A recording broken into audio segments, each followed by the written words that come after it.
I held my nephew Owen for exactly 43 seconds before his father said the words that would shatter everything. "This is the child who killed her." Then Mark walked away, and I became a mother to 3 kids who'd just lost theirs. Before we dive into this, do me a favor. Hit that subscribe button and turn on notifications. Stories like this one don't get told enough, and I don't want you to miss what happens next. If this story moves you, a like really helps get it to people who need to hear it. Now, let me take you back to the night my entire life changed. The phone call came at 3:47 in the morning. I know because I stared at the clock for a full minute before my hand moved to answer it, like if I waited long enough, the ringing would stop, and none of it would be real. Mark's voice came through broken and hollow. "She's gone. Jen. Caroline's gone." 3 words. My sister, the person who raised me after our parents died, who called every Sunday at 9 in the morning without fail, who'd just given birth 6 hours earlier, was gone. I drove to the hospital in borrowed sweatpants and the slippers I'd been wearing when the phone rang. Didn't think to change. Didn't think about anything except getting there, like if I moved fast enough I could rewind time. The hospital smelled like industrial soap and something sharper. Fear, maybe, or grief so fresh it hadn't fully formed yet. The NICU was on the 4th floor. I'd been there just 8 hours earlier, holding Caroline's hand while she pushed, watching her face transform from pain to joy when they said, "It's a boy." Now the joy was gone, and so was she. Mark stood in front of an incubator in the back corner, staring down at a tiny bundle wrapped in white hospital blankets. He didn't look up when I approached, didn't acknowledge my presence at all. "Mark," I whispered. Nothing. I moved closer and saw Owen for the first time since his birth. 7 pounds, 3 ounces of brand new human with Caroline's dark curls and Mark's blue eyes. A nurse approached Mark with gentle hands, showing him how to support the baby's head if he wanted to hold him. Mark reached into the incubator. His hands were stiff, reluctant, like he was handling something contaminated. He lifted Owen out, held him against his chest while the nurse adjusted his arms. 43 seconds. I counted every one. Then he spoke, his voice flat and terrible. "This is the child who killed her." The nurse froze. The blood drained from my face so fast I had to grab the edge of the incubator to stay standing. Mark placed Owen back in the plastic bassinet like he was setting down a weapon. Then he walked out of the NICU without looking back. I should have followed him immediately. Should have screamed or cried or done something. Instead, I stood there calculating, how do I protect a newborn from his own father's grief? How do I explain to a 7-year-old and a 4-year-old that their baby brother exists, but their father can't bear to look at him? Riley and Macy were with Mark's dad in the waiting room. Riley's eyes were red and swollen. Macy was too young to fully understand, clutching her stuffed elephant and asking when Mommy would be done with her nap. I found Mark in the parking lot, keys already in his hand. "Mark, you're in shock. You don't mean what you said up there." He turned to face me. His eyes were dead. Not crying, not raging. Just empty. "Don't I? She was fine until she got pregnant again. I told her 3 was too many. I told her body couldn't handle it. She didn't listen. And now my kids don't have a mother because she wanted one more baby. Mark, it's not the baby's fault." "Then whose fault is it, Jen?" "Mine? For not making her listen? Hers? For being stubborn?" He opened his car door. "I need to tell Riley and Macy their mother is dead. Then I need to figure out how to raise 3 kids alone when every time I look at the youngest, I see the reason my wife is gone." The words came out before I could stop them. "Let me take them tonight. Just tonight. You need time to process this. I'll bring them home tomorrow." Mark stared at me for a long moment. Then he nodded once and got in his car. That one night became 6 months. I'd been the fun aunt before that morning, the one who showed up for birthdays with elaborate gifts, who took Riley to art museums and let Macy stay up past bedtime eating ice cream. My apartment was 650 square feet of carefully curated independence. 1 bedroom, street parking, a kitchen barely big enough for 1 person. By sunrise, it held 4. I slept on my couch, gave Riley and Macy my bed. Put Owen's borrowed bassinet in my closet because it was the only room without street noise. The first night was chaos. Macy screaming for her mother, Riley too quiet in a way that scared me more than crying would have, Owen needing to eat every 2 hours. I'd never changed a diaper before that night. Never made a bottle. Never tried to explain death to a 4-year-old who thought her mother was just sleeping somewhere else. "When is Mommy coming home?" Macy asked at breakfast on day 2. Riley answered before I could. "She's not. She's dead. That means forever." Macy's face crumpled. But I didn't say goodbye. "None of us did, baby," I whispered, pulling her into my lap. She was solid and warm and so devastatingly alive. None of us did.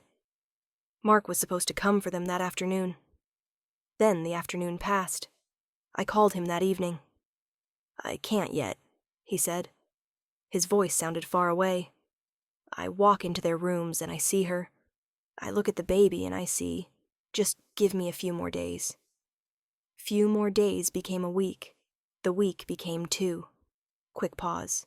If you're hooked on this story, hit that like button. It takes half a second and helps more than you know. Okay, back to what happened next. I had no idea what I was doing. Caroline had made motherhood look effortless, juggling 3 kids and a part-time teaching job and a house and never seeming like she was drowning. I had them for 5 days and couldn't remember if I'd brushed my teeth. My freelance design work piled up, ignored. Bills I couldn't pay stacked on my counter. I lived in 7-day increments, renewing my emergency guardianship petition every Monday. "Your Honor, the father is still not ready. Petition granted, next review in 7 days. Week 3, I took the kids to Caroline's funeral. Mark delivered a eulogy that had the entire church weeping. Beautiful words about his high school sweetheart, the mother of his children, the woman who made him believe in forever. He didn't look at Owen once. Not when I walked down the aisle with the baby in my arms. Not when Owen fussed during the service. Not when people came up afterward to admire how beautiful Caroline's last gift was. After the burial, Riley approached his father with the careful steps of a child walking on ice. "Daddy, when are we coming home?" Mark knelt down fast, pulled Riley into a fierce hug. "Soon, buddy, soon, I promise." But he was looking over Riley's shoulder at nothing. Macy tugged on his sleeve. "I miss Mommy." "I know, baby girl. Me too." His voice cracked. Then Owen started crying. Hungry, wet, or just needing comfort. I couldn't tell yet. Mark's entire body went rigid. He stood up, released Riley without a word, and walked away. Riley watched his father's retreating back. Then he looked up at me with eyes too old for 7 and whispered, "Daddy doesn't like baby Owen." I wanted to lie, tell him his father loved all of them equally. But Riley had been living in truth for 3 weeks. His mother was dead, his father was absent, and his baby brother existed in a space of rejection none of them understood. "Your daddy is very sad right now," I said carefully. "Sometimes when people are sad, they can't show love the way they want to. Because Owen reminds him of Mommy dying? Smart kid. Too smart. Yeah, baby. Because of that." Riley nodded slowly. Then he took my hand and said something that broke me. "It's okay. You love Owen enough for both of you." Month 2 arrived without Mark asking for his kids back. He texted sporadically, "Are they okay? Tell Riley I love him. Give Macy a kiss from me." Never mentioned Owen by name, always the baby, or didn't mention him at all. I hired a family lawyer with money I didn't have. She was a no-nonsense woman named Patricia, who'd seen every version of custody chaos and had the gray hair to prove it. "You're not the legal parent," she said bluntly during our first meeting. "Unless he's proven unfit or willingly surrenders custody, those kids go back to him eventually. And grief isn't legal grounds for unfitness. What if he won't take one of them?" Patricia's face softened slightly. "Then we document everything. Every text, every missed visit, every time he excludes that baby. And we pray it's enough to convince a judge." The problem was Mark looked functional on paper. Still teaching. Still paying his mortgage. Still living in the family house with Caroline's coffee mug in the sink and her slippers by the door, and photos of their life together covering every wall. None of Owen. He'd been erased. Month 4, Mark started asking for visitation. First with Riley and Macy only, not Owen. Patricia told him legally he couldn't exclude one child, so Mark agreed to supervised visits at a park near his house. I watched through a coffee shop window the first time, Owen asleep against my chest in a carrier. Mark was good with Riley and Macy, attentive, warm, present in ways he hadn't been since Caroline died.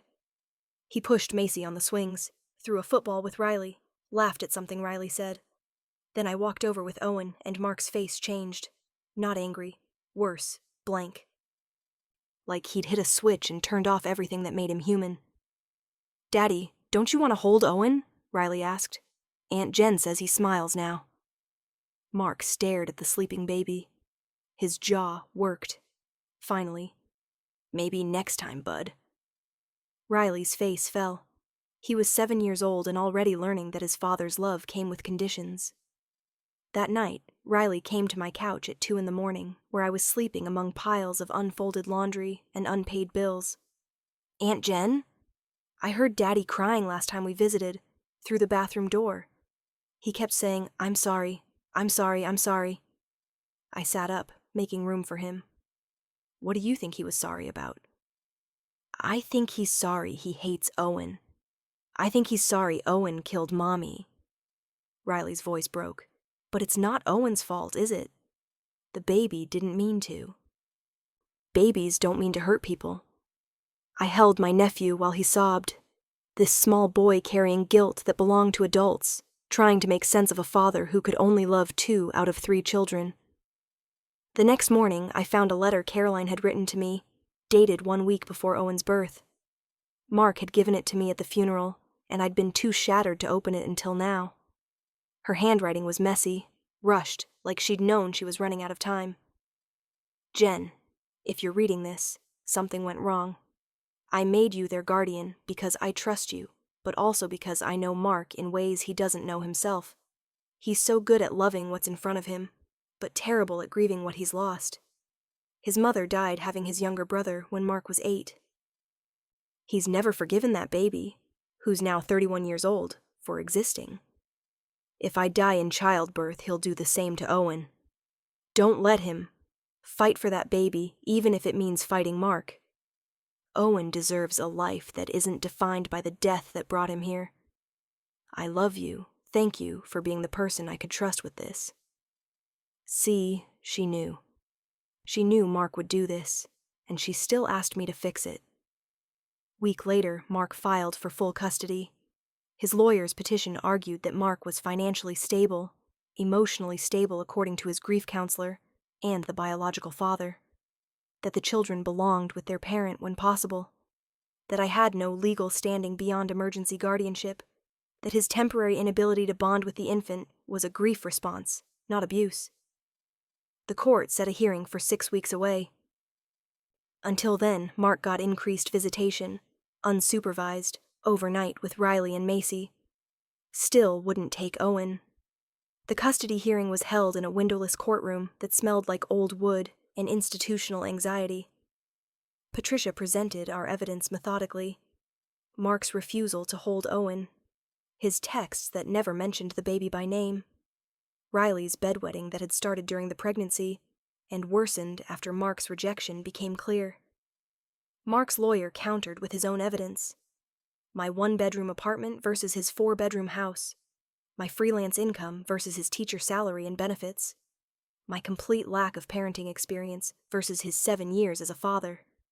The judge, a woman in her 60s with kind eyes and a reputation for fairness, questioned Mark directly.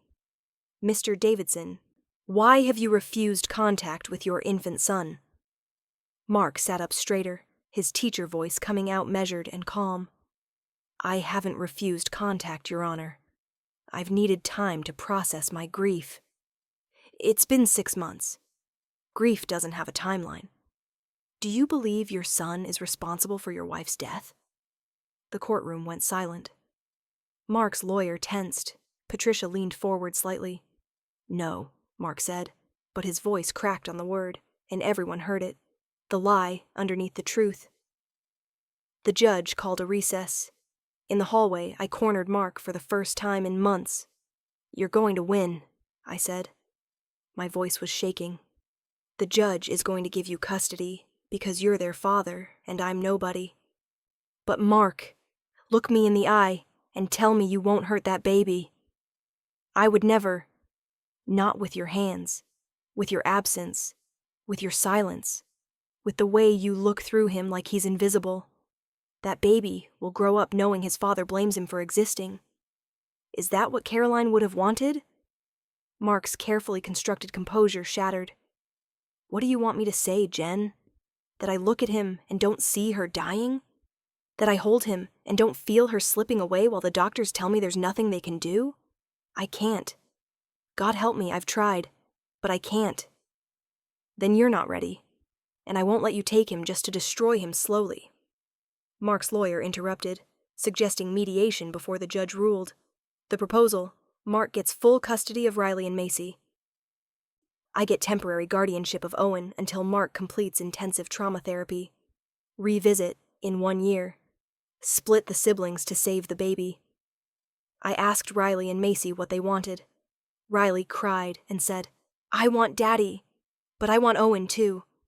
And I want Mommy." He was 7. It wasn't his choice to make, but he was trying to make it anyway. The final mediation session included everyone: lawyers, Mark's therapist, a child psychologist, and the judge making the final determination. The kids were in another room with a social worker, probably playing with donated toys and wondering why the adults couldn't figure out how to be a family. Patricia made one last argument. "This isn't about who loved Caroline more. It's about who can love these children, all of them, without making them carry the weight of their mother's death." Mark's therapist, a woman named Dr. Chen who specialized in complicated grief, asked him directly, "Mark, what are you afraid will happen if you let yourself bond with Owen?" "That I'll love him." Mark's voice was barely audible. "And then I'll lose him. And I can't survive losing anyone else." I spoke without permission, past Patricia's warning hand on my arm. "Mark, look at me. You already lost someone. Caroline is gone, and I know, God, I know that you loved her. She was my sister, my only family. I lost her too. It's not the same. No, it's not. But you know what else you're losing? Your son. Every single day you refuse him is a day he grows up without his father. Riley told me he thinks you hate Owen. Your 7-year-old is trying to make sense of why his father can only love 2 out of 3 kids. I don't hate him. Then what do you feel?" Long, terrible silence. Finally, Mark's voice broke completely. "I'm terrified. Caroline died giving him life. What if he's the only piece of her I have left, and I can't even look at him? What kind of father does that make me?" Dr. Chen leaned forward. "Mark, what if you held him? Right now, with all of us here. Not at home where the grief lives in every room. Not alone where you can run away. Here, where it's safe to fall apart." Mark stared at her like she'd suggested he jump off a building. The social worker brought Owen in. 6 months old now, chubby and alert with Caroline's dark curls and Mark's blue eyes. He'd grown so much since that first night in the NICU, from a newborn who fit in the crook of my arm to a baby who could sit up and grab toys and smile at faces he recognized. He didn't recognize his father. Dr. Chen nodded at me. I stood up, Owen solid and warm against my chest, and walked to where Mark sat frozen in his chair. "I can't," Mark whispered. "Yes, you can," I said quietly. "Caroline knew you could. That's why she wrote me that letter. Not because she thought you were a bad father, because she knew you were a good one who might need help remembering it." I placed Owen in Mark's arms. For 3 seconds, nothing happened. Mark held his son the same way he had in the hospital, stiff, reluctant, like Owen might detonate. Then Owen grabbed Mark's finger with his tiny fist, and Mark broke. He sobbed, ugly, raw, gut-wrenching sounds that filled the small mediation room. Owen, oblivious to the grief but aware of distress, started crying too. Mark pulled him closer instinctively, one hand supporting his head, the other wrapped around his small body. "I'm so sorry," Mark gasped. "I'm so sorry you lost her. I'm so sorry I blamed you. I'm so sorry I wasn't there. I'm so sorry." Owen just cried and grabbed and existed. This baby who'd been born into rejection, held by a father who'd spent 6 months running from him. The judge watched it all with tears in her eyes. Then she made her ruling. Custody would remain with me for 90 days. Mark would enter intensive trauma therapy twice weekly. He'd have supervised visitation with all 3 children, building gradually to unsupervised. Mandatory bonding sessions with Owen and a child psychologist. Reevaluation in 3 months. Mark didn't fight it. He looked at me over Owen's head and said, "Teach me how to be his father, because right now, I don't know how." The next 90 days were the hardest of my life, harder even than the first 6 months, because now I had hope, and hope meant something could still go wrong. Mark attended every visit, every therapy session.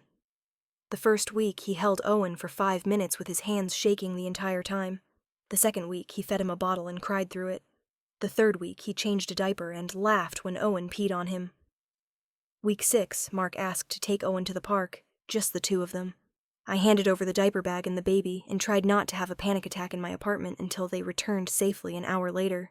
Week 10, Riley reported with barely contained excitement. "Daddy sang to Owen, the same song he used to sing to me when I was little."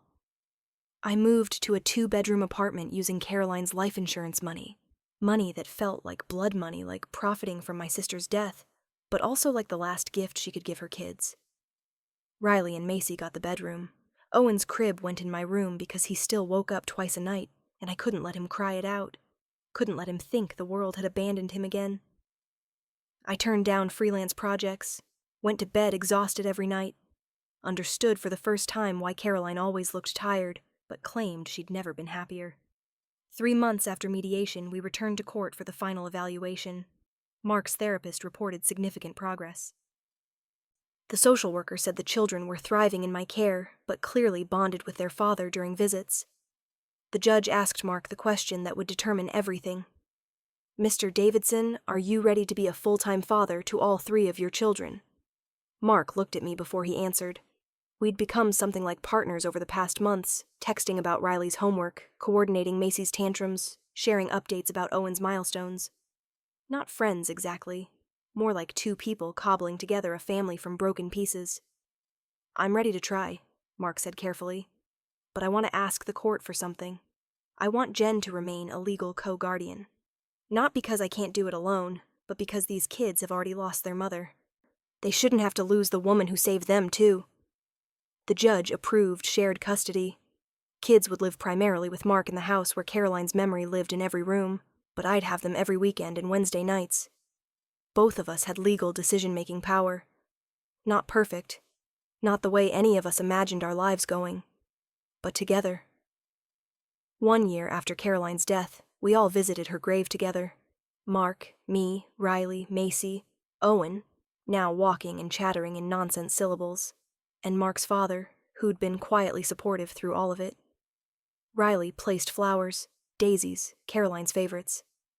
"Hi, Mommy. We're okay. Daddy doesn't cry as much anymore. Aunt Jen makes weird dinners, but we eat them anyway. And Owen is really funny.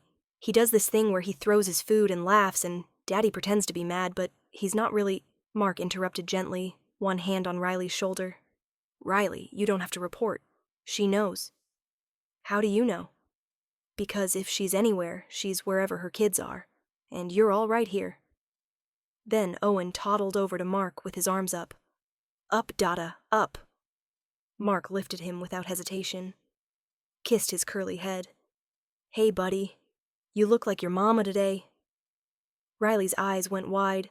It was the first time Mark had compared Owen to Caroline without pain, without blame, without the weight of death between them. I caught Riley's gaze and mouthed, "It's okay."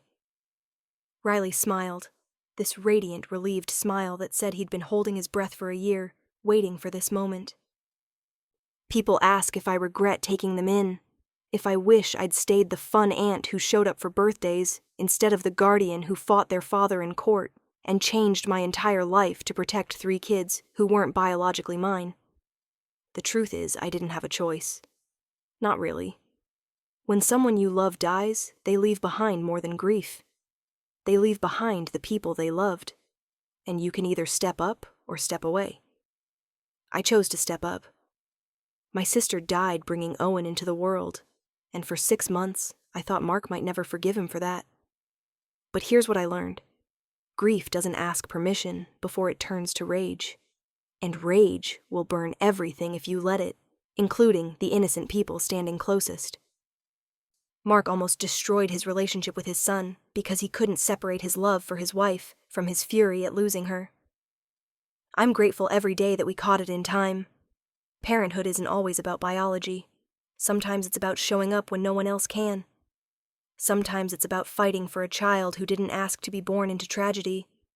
And sometimes it's about teaching a father how to love the child who reminds him most of what he lost. So, what do you think? Would you have done the same thing in my position? Have you ever had to step up for a child who wasn't yours? Drop a comment and let me know. I read every single one. If this story moved you, hit that like button. If you want more real stories about ordinary people in extraordinary situations, subscribe and turn on notifications. And if you know someone who needs to hear this, someone who's fighting for kids they didn't plan on raising, or someone struggling to parent through grief, share it with them. Coming up next, I've got a story about a teacher who discovered her student's terrible secret. You won't want to miss it. Thanks for listening. I'll see you in the next one.